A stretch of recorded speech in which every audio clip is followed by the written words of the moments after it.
നമസ്കാരം. ഭാരതത്തിൻ്റെ ഭൂമിശാസ്ത്രപരവും തന്ത്രപരവുമായ പരമാധികാരം നിലനിർത്തുന്നതിൽ വടക്ക് കിഴക്കൻ സംസ്ഥാനങ്ങളെ രാജ്യത്തിൻ്റെ മറ്റു ഭാഗങ്ങളുമായി ബന്ധിപ്പിക്കുന്ന സിലിഗുരി ഇടനാഴി അഥവാ ചിക്കൻസ് നെക്ക് വഹിക്കുന്ന പങ്ക് സമാനതകളില്ലാത്തതാണ്. ഭൂട്ടാൻ, നേപ്പാൾ, ബംഗ്ലാദേശ് എന്നീ അയൽ രാജ്യങ്ങളാൽ ചുറ്റപ്പെട്ട് കിടക്കുന്ന വെറും 22 കിലോമീറ്റർ മാത്രം വീതിയുള്ള ഈ ഇടുങ്ങിയ ഭൂപ്രദേശം ഭാരതത്തിൻ്റെ തന്ത്രപ്രധാനമായൊരു ദുർബല കേന്ദ്രം കൂടിയാണ്. ഇതിൻ്റെ ചരിത്രവും രൂപീകരണവും ഇന്ത്യയുടെ വിഭജനവും തുടർന്നങ്ങോട്ട് രാജ്യം നേരിട്ട വലിയ സുരക്ഷാ വെല്ലുവിളികളുമായി ആഴത്തിൽ ബന്ധപ്പെട്ടിരിക്കുന്നു. ബ്രിട്ടീഷ് ഭരണകാലത്ത് വടക്ക് കിഴക്കൻ മേഖലയിലേക്ക് പോകുന്നതിന് ഇന്നത്തെ പോലെയുള്ള ഭൂമിശാസ്ത്രപരമായ തടസ്സങ്ങളോ ഭീഷണികളോ ഒന്നും ഉണ്ടായിരുന്നില്ല. കൊൽക്കത്തയിൽ നിന്നും ബംഗാളിൻ്റെ സമതലങ്ങളിൽ നിന്നും നേരിട്ട് അസമിലേക്കും പരിസര പ്രദേശങ്ങളിലേക്കും റെയിൽ റോഡ് മാർഗങ്ങളിലൂടെ എളുപ്പത്തിൽ സഞ്ചരിക്കാനും സാധിച്ചിരുന്നു. എന്നാൽ 1947 രാജ്യം വിഭജിക്കപ്പെട്ടതോടെ ഈ മേഖലയിലെ ചിത്രം പൂർണ്ണമായി മാറി മറിഞ്ഞു. വിഭജനത്തിൻ്റെ ഭാഗമായി ബംഗാളിൻ്റെ കിഴക്കൻ പ്രദേശം കിഴക്കൻ പാകിസ്ഥാനായ അതായത് ഇന്നത്തെ ബംഗ്ലാദേശായി പ്രഖ്യാപിക്കപ്പെട്ടു. ഇതോടെ വടക്ക് കിഴക്കൻ സംസ്ഥാനങ്ങളിലേക്ക് അതുവരെ നിലവിലുണ്ടായിരുന്ന പ്രധാന ഗതാഗത ശൃംഖലകളെല്ലാം ശത്രുരാജ്യമായ പാകിസ്ഥാൻ്റെ അധീനതയിലാവുകയും ആ വഴികൾ ഇന്ത്യക്ക് മുന്നിൽ എന്നേക്കുമായി അടയുകയും ചെയ്തു. ഈ അപ്രതീക്ഷിത ഭൂമിശാസ്ത്ര പ്രതിസന്ധിയെ മറികടക്കാനായി വടക്ക് കിഴക്കൻ മേഖലയെ ഇന്ത്യയുമായി തുന്നിച്ചേർക്കാൻ കണ്ടെത്തിയ ഏക കരമാർഗമായിരുന്നു നേപ്പാളിനും അന്നത്തെ കിഴക്കൻ പാകിസ്ഥാനും ഇടയിലുള്ള സിലിഗുരി ഇടനാഴി. ഈ പ്രദേശത്തിൻ്റെ ചരിത്രത്തിലെ ഏറ്റവും നിർണായകവും ആശങ്കാജനകവുമായ ഒരു ഘട്ടം രൂപപ്പെടുന്നത് 1962 ഇന്ത്യ ചൈന യുദ്ധകാലത്താണ്. ഹിമാലയൻ അതിർത്തികളിൽ ചൈനീസ് സൈന്യം ശക്തമായ ആക്രമണം അഴിച്ചുവിട്ടപ്പോൾ അവരുടെ പ്രധാന ലക്ഷ്യങ്ങളിലൊന്ന് സിലിഗുരി ഇടനാഴി കൈക്കലാക്കുക എന്നതായിരുന്നു. ഈ ഇടുങ്ങിയ വഴിയിൽ ഒരു അധിനിവേശം നടത്തിയാൽ വടക്ക് കിഴക്കൻ സംസ്ഥാനങ്ങളിലേക്കുള്ള ഇന്ത്യൻ സൈന്യത്തിൻ്റെ നീക്കങ്ങൾ പൂർണ്ണമായും തടയാനും ആ സംസ്ഥാനങ്ങളെ ഇന്ത്യയിൽ നിന്ന് എളുപ്പത്തിൽ ഒറ്റപ്പെടുത്തി കീഴടക്കാനും കഴിയുമെന്ന് ചൈന കണക്ക് കൂട്ടി. അന്ന് ആ പ്രദേശം സംരക്ഷിക്കാൻ ഇന്ത്യക്ക് കഴിഞ്ഞുവെങ്കിലും ചിക്കൻസ് നെക്ക് എന്നത് ഇന്ത്യയുടെ പ്രതിരോധ വ്യവസ്ഥയിലെ ഏറ്റവും വലിയ ദുർബല കേന്ദ്രമാണെന്ന് ഈ യുദ്ധം രാജ്യത്തെ ബോധ്യപ്പെടുത്തി. അതിനുശേഷമാണ് ഈ പ്രദേശത്തിന് ചുറ്റും കനത്ത സൈനിക കാവലും സുരക്ഷാ സംവിധാനങ്ങളും ഒരുക്കാൻ ഇന്ത്യ ഗൗരവമായ നടപടികൾ ആരംഭിക്കുന്നത്. തുടർന്ന് 1971 നടന്ന ബംഗ്ലാദേശ് വിമോചന യുദ്ധം ഈ മേഖലയുടെ ചരിത്രത്തിൽ വലിയൊരു ആശ്വാസമായി മാറി.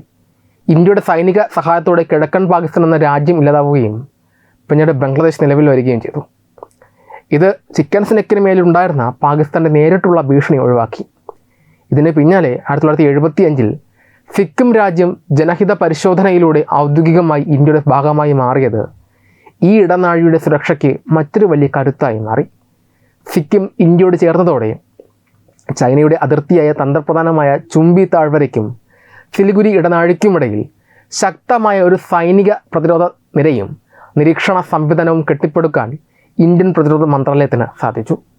എന്നിരുന്നാലും ആധുനിക കാലത്തും ചിക്കൻസ് നെക്ക് ഉയർത്തുന്ന ഭീഷണികൾ ഒട്ടും കുറഞ്ഞിട്ടില്ല. നേപ്പാൾ, ഭൂട്ടാൻ, ബംഗ്ലാദേശ് എന്നീ 3 വിദേശ രാജ്യങ്ങളാൽ ചുറ്റപ്പെട്ട് കിടക്കുന്ന ഈ ഇടനാഴിയിലൂടെയാണ് വടക്ക് കിഴക്കൻ മേഖലയിലേക്കുള്ള ഒട്ടുമിക്ക റോഡുകളും റെയിൽവേ ലൈനുകളും ഒപ്റ്റിക്കൽ ഫൈബർ കേബിളുകളും പെട്രോളിയം പൈപ്പ് ലൈനുകളും കടന്നു പോകുന്നത്. ഏതെങ്കിലും തരത്തിലുള്ള യുദ്ധ സാഹചര്യത്തിൽ ശത്രുക്കൾ ഈ ഒരു ചെറിയ പ്രദേശം ആക്രമിക്കുകയോ ഉപരോധിക്കുകയോ ചെയ്താൽ വലിയൊരു ജനവിഭാഗം രാജ്യത്തിൻ്റെ മറ്റ് ഭാഗങ്ങളിൽ നിന്നും പൂർണ്ണമായും വിച്ഛേദിക്കപ്പെടും. സമീപകാലത്ത് ബംഗ്ലാദേശിലുണ്ടായ പെട്ടെന്നുള്ള രാഷ്ട്രീയ മാറ്റങ്ങളും അവിടെ ചൈനയ്ക്കും പാകിസ്ഥാനും സ്വാധീനം വർദ്ധിക്കുന്നതുമായുള്ള റിപ്പോർട്ടുകളും ഇന്ത്യയെ കൂടുതൽ ജാഗരൂകരാക്കുന്നുണ്ട്. സമീപകാലത്ത് ഇന്ത്യയുടെ അയൽ രാജ്യങ്ങളിൽ പ്രത്യേകിച്ച് ബംഗ്ലാദേശിലുണ്ടായ രാഷ്ട്രീയ അട്ടിമറികളും തുടർന്നുണ്ടായ ഭരണമാറ്റങ്ങളും ഈ മേഖലയിലെ സുരക്ഷാ സമവാക്യങ്ങളെ പാടെ മാറ്റിമറിച്ചിരിക്കുന്നു. ഈ പശ്ചാത്തലത്തിൽ കിഴക്കൻ അതിർത്തിയിലെ സുരക്ഷ ശക്തമാക്കുന്നതിനായി മിസോറാമിൽ 4മതൊരു സൈനിക താവളം കൂടി സ്ഥാപിക്കാൻ ഇന്ത്യ ഒരുങ്ങുകയാണ്. വടക്ക് കിഴക്കൻ മേഖലയിലേക്കുള്ള പ്രധാന പാതകളെ സംരക്ഷിക്കുന്നതിനായി ഇതിനകം സ്ഥാപിച്ച 3 താവളങ്ങൾക്ക് പുറമെയാണ് മിസോറാമിലെ ഈ പുതിയ താവളം വരുന്നത്. ചൈനയുടെയും പാകിസ്ഥാൻ്റെയും ഇടപെടലുകളും മ്യാൻമറിലെ ആഭ്യന്തര കലാപങ്ങളും ഉയർത്തുന്ന വെല്ലുവിളികളെ ചെറുക്കാൻ ലക്ഷ്യമിട്ടിട്ടുള്ളതാണ് ഭാരതത്തിൻ്റെ ഈ പുതിയ പ്രതിരോധ തന്ത്രങ്ങൾ. മിസോറാമിലെ ലാവ് താങ്ലായ് ജില്ലയിലുള്ള പർവ ഗ്രാമത്തിന് സമീപമാണ് പുതിയ സൈനിക താവളത്തിനായി കരസേന അനുയോജ്യമായ സ്ഥലങ്ങൾ പരിശോധിക്കുന്നത്. ഈ അതിർത്തി മേഖലയിൽ ഉയർന്ന സൈനിക ഉദ്യോഗസ്ഥർ നടത്തിയ സന്ദർശനത്തിന് ശേഷമാണ് പ്രതിരോധ നിർദ്ദേശം ഉയർന്നു വന്നത്. ഈ നിർദ്ദേശത്തിന് അന്തിമ അംഗീകാരം ലഭിക്കുന്നതോടെ ദിമാപൂർ ആസ്ഥാനമായുള്ള കരസേനയുടെ 3 കോപ്സിൽ നിന്നുള്ള ഒരു ബറ്റാലിയനെ ഇവിടെ സ്ഥിരമായി വിന്യസിക്കും. ഇന്ത്യ, ബംഗ്ലാദേശ്, മ്യാൻമർ എന്നീ രാജ്യങ്ങളുടെ അതിർത്തികളിൽ സംഗമിക്കുന്ന തന്ത്രപ്രധാനമായ ഒരു സ്ഥാനത്താണ് പർവ സ്ഥിതി ചെയ്യുന്നത്. അതുകൊണ്ട് തന്നെ വിവിധ ഭാഗങ്ങളിൽ നിന്നുള്ള അടിയന്തര നീക്കങ്ങളെയും സുരക്ഷാ ഭീഷണികളെയും ഒരേ സമയം നിരീക്ഷിക്കാനും പ്രതിരോധിക്കാനും ഈ പുതിയ സൈനിക താവളത്തിലൂടെ ഇന്ത്യൻ സൈന്യത്തിന് സാധിക്കും. സിലിഗുരി ഇടനാഴിയുടെ വടക്കും പടിഞ്ഞാറും ഭാഗങ്ങൾക്ക് നിലവിലുള്ള സൈനിക താവളങ്ങൾ സുരക്ഷ ഒരുക്കുമ്പോൾ മിസോറാമിലെ ഈ പുതിയ താവളം അതിൻ്റെ തെക്കൻ അതിർത്തിയെ പൂർണ്ണമായും സുരക്ഷിതമാക്കും. വടക്ക് കിഴക്കൻ സംസ്ഥാനങ്ങളിലേക്കുള്ള പ്രധാന പാതകളെ കാത്തു സൂക്ഷിക്കുന്നതിനായി ഇതിനകം രൂപീകരിച്ചുള്ള 4 താവളങ്ങളുടെ സുരക്ഷാ ശൃംഖല വളരെ ആസൂത്രിതമായിട്ടാണ് നടപ്പിലാക്കിയിരിക്കുന്നത്. പശ്ചിമ ബംഗാളിലെ ചോപ്ര, ബീഹാറിലെ കിഷൻഗഞ്ച്, അസമിലെ ധുബ്രി എന്നിവിടങ്ങളിലാണ് മറ്റ് 3 പ്രധാന താവളങ്ങൾ സ്ഥിതി ചെയ്യുന്നത്. ബംഗ്ലാദേശിലെ പഞ്ചഗഡ് ജില്ലയിൽ നിന്നും വെറും 1 കിലോമീറ്റർ താഴെ മാത്രം ദൂരത്തിലാണ് ചോപ്രയിലെ താവളം അതിവേഗം സജ്ജമാക്കുന്നത്. സിലിഗുരി ഇടനാഴിയുടെ പടിഞ്ഞാറൻ അതിർത്തിയെ ശക്തിപ്പെടുത്തുന്നതിനാണ് കിഷൻഗഞ്ചിലെ താവളം നിർമ്മിക്കുന്നത്. അസമിലെ ധുബ്രിയിലുള്ള ബാമോനിഗാവിൽ സ്ഥാപിച്ചിരിക്കുന്ന വലിയ സൈനിക താവളത്തിന് ലച്ചിത് ബോർഫുഗൻ മിലിറ്ററി സ്റ്റേഷൻ എന്നാണ് ഔദ്യോഗികമായി പേരിട്ടിരിക്കുന്നത്. ഈ 3 താവളങ്ങളും മിസോറാമിൽ വരാനിരിക്കുന്ന പുതിയ താവളവും ചേരുന്നതോടെ സിലിഗുരി ഇടനാഴിയെ ലക്ഷ്യമിട്ടുള്ള ശത്രു രാജ്യങ്ങളുടെ ഏതൊരു നീക്കത്തെയും പൂർണ്ണമായി പ്രതിരോധിക്കാൻ കഴിയുന്ന ഒരു സുരക്ഷാ വലയം ഇന്ത്യക്ക് സ്വന്തമാകും. അയൽ രാജ്യമായ ബംഗ്ലാദേശിൽ ഉണ്ടായ നാടകീയമായ രാഷ്ട്രീയ മാറ്റങ്ങളാണ് പ്രതിരോധ രംഗത്തെ ഈ ദ്രുതഗതിയിലുള്ള നീക്കങ്ങൾക്ക് പിന്നിലെ പ്രധാന കാരണമെന്ന് പ്രതിരോധ വിദഗ്ധർ ചൂണ്ടിക്കാണിക്കുന്നു. ബംഗ്ലാദേശിൻ്റെ വിദേശ നയങ്ങളിൽ വന്ന മാറ്റങ്ങൾ ഇന്ത്യ അതീവ ജാഗ്രതയോടെയാണ് നിരീക്ഷിക്കുന്നത്. ബംഗ്ലാദേശിന് ചൈനയുമായും പാകിസ്ഥാനുമായും അടുത്തു വരുന്ന ബന്ധങ്ങൾ ഇന്ത്യയുടെ സുരക്ഷാ ഏജൻസികളിൽ ആശങ്കയുണ്ടാക്കുന്നുണ്ട്. പുതിയ സൈനിക താവളങ്ങൾ അതിർത്തിയിലെ സുരക്ഷ വർദ്ധിക്കുന്നതിനൊപ്പം അയൽ രാജ്യങ്ങളിൽ നിന്നുള്ള അനധികൃത കുടിയേറ്റം, കള്ളക്കടത്ത് എന്നിവ തടയാൻ സഹായിക്കും. കൂടാതെ മ്യാൻമറിലെ ആഭ്യന്തര സംഘർഷങ്ങൾ കാരണം ഇന്ത്യയിലേക്ക് ഉണ്ടായേക്കാവുന്ന സുരക്ഷാ ഭീഷണികളെ മുൻകൂട്ടി തടയാനും ഈ സൈനിക വിന്യാസത്തിലൂടെ സാധിക്കും. കരസേനയുടെ താവളങ്ങൾക്ക് പുറമെ അതിർത്തി രക്ഷാ സേനയും തങ്ങളുടെ അതിർത്തി ഔട്ട്പോസ്റ്റുകൾ നവീകരിക്കുന്നതിനായി 5 വർഷത്തെ സമഗ്രമായ പദ്ധതിക്ക് തുടക്കം കുറിച്ചിട്ടുണ്ട്. മിസോറാം ബംഗ്ലാദേശ് അതിർത്തിയിലുള്ള 85 BSF ഔട്ട്പോസ്റ്റുകളും അത്യാധുനിക സൗകര്യങ്ങളോടെയാണ് നവീകരിക്കുന്നത്.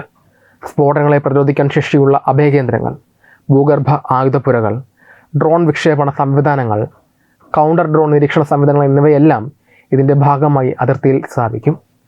വേഗത്തിലുള്ള വിവര വിനിമയത്തിനും രഹസ്യാന്വേഷണ വിവരങ്ങൾ കൈമാറുന്നതിനുമായി ഡിജിറ്റൽ ശൃംഖലകളും ഈ ഔട്ട്പോസ്റ്റുകളിൽ സജ്ജമാക്കും.